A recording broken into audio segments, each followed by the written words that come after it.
प्रिय बच्चों, मंजरी पुस्तक कक्षा 8 की पृष्ठ संख्या 89 खोल लीजिए। पाठ 18 नीड़ का निर्माण फिर। यह कविता, इसका संदर्भ और उसका अर्थ व्याख्या हम लोग समझने का प्रयास करेंगे। नीड़ का निर्माण फिर यह स्वर्गीय हरिवंश राय बच्चन की कविता है। उनकी आत्मकथा के एक भाग का नाम भी नीड़ का निर्माण फिर है। डॉक्टर हरिवंश राय बच्चन का जन्म 27 नवंबर सन 1907 ईस्वी को इलाहाबाद वर्तमान प्रयागराज में हुआ।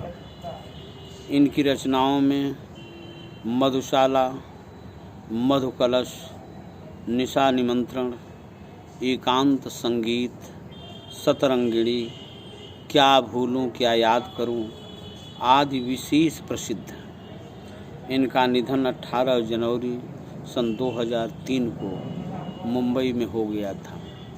इनके नाम को याद रखने के लिए सहूलियत रहेगी कि सभी लोग फिल्म के हीरो अमिताभ बच्चन और उनके लड़के अभिषेक बच्चन का नाम जानते ही हैं। डॉक्टर हरिवंश राय बच्चन अभिनेता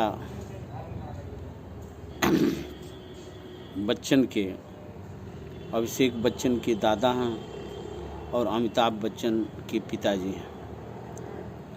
इनकी ये बहुत बड़े कवि हैं। इनकी इस कविता, इनकी रचना पर ध्यान दीजिए। नीड़ का निर्माण फिर। देखो, नीड़ का अर्थ होता है चिड़ियों का घोंसला। केवल चिड़ियाँ ही अपने नीड़ को बार बार नहीं बनाती हैं। हम मनुष्य जात के लोग भी अपने परिवार और खुद को सुरक्षित रखने के लिए एक नीड़ बनाते हैं, घोंसला बनाते हैं, जिसे हम घर कहते हैं।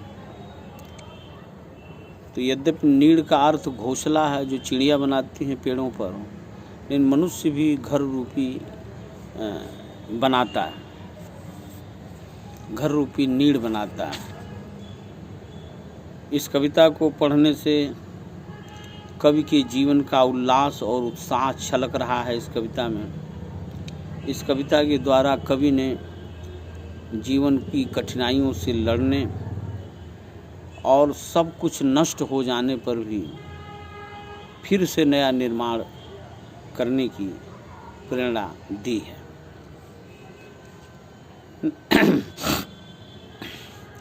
नीड़ का निर्माण फिर नेह का आह्वान फिर बह उठी आंधी की नभ में छा गया सहसा अंधेरा।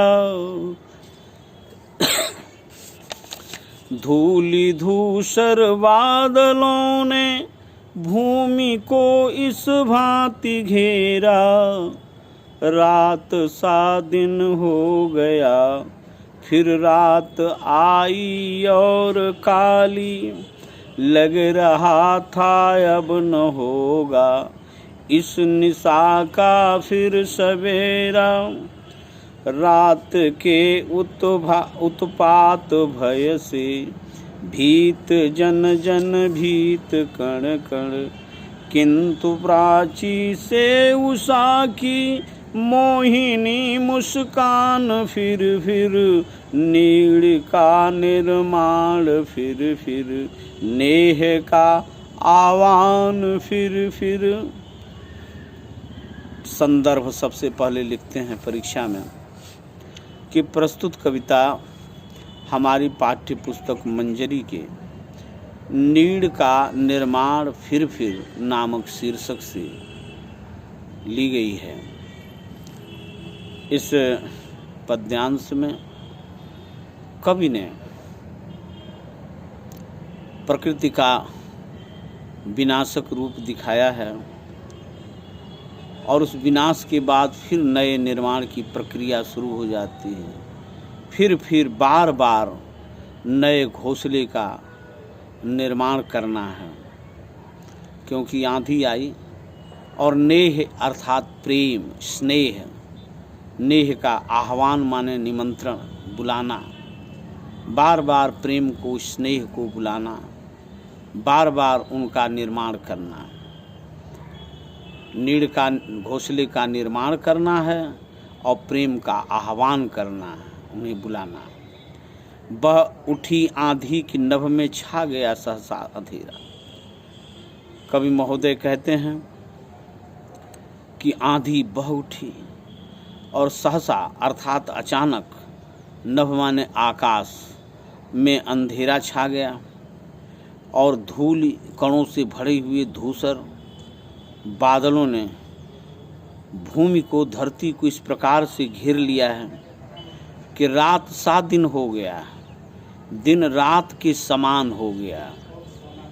सूरज छिप गए हैं, अंधेरे का साम्राज्य, धूल के बादल छा गए हैं और दिन जो है रात के समान हो गया, दिन रात के समान हो गया। फिर रात आई, वो रात और काली लग रही थी। ऐसा लग रहा था जैसे अब इस रात का, निशा माने रात, इस रात का फिर कभी सवेरा नहीं होगा।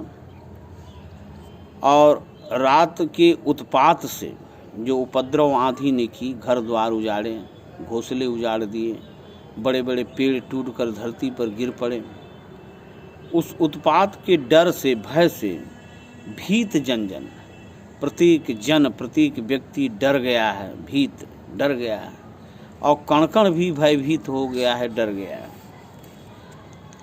किंतु प्राची की उषा से, प्राची माने पूर्व दिशा की उषा यानी भोर के समय से, मोहिनी मुस्कान, सूरज की किरणों की आभा कि सूरज निकलने वाले हैं, उन किरणों की मन को मोह लेने वाली मुस्कान बार बार फिर आ गए। घोंसले का निर्माण बार बार करना, बार बार आंधी आती, बार बार घर द्वार घोंसले नष्ट होते हैं, लेकिन हमारी जिजीविषा, हमारी जीने की इच्छा कभी समाप्त नहीं होती है और हम फिर नए जोश से, नए उत्साह से नए घोंसले, नए घर बनाने लगते हैं और फिर उसमें नेह का आह्वान करते हैं, प्रेम का को निमंत्रण देते हैं कि आओ हमारे घर में, हमारे परिवार के साथ रहो। बह चले। अब आज इतना ही, शेष पद हम लोग कल पढ़ेंगे। तब तक शब्दार्थ लिख लो और मेरे इस व्याख्या को सुन करके उसमें जो निशा माने रात बताया गया है, आह्वान माने निमंत्रण या बुलाना, इन शब्दार्थों को भी उसमें ध्यान से सुनकर लिख लो और खूब इस कविता को गागा करके याद करने का प्रयास करो।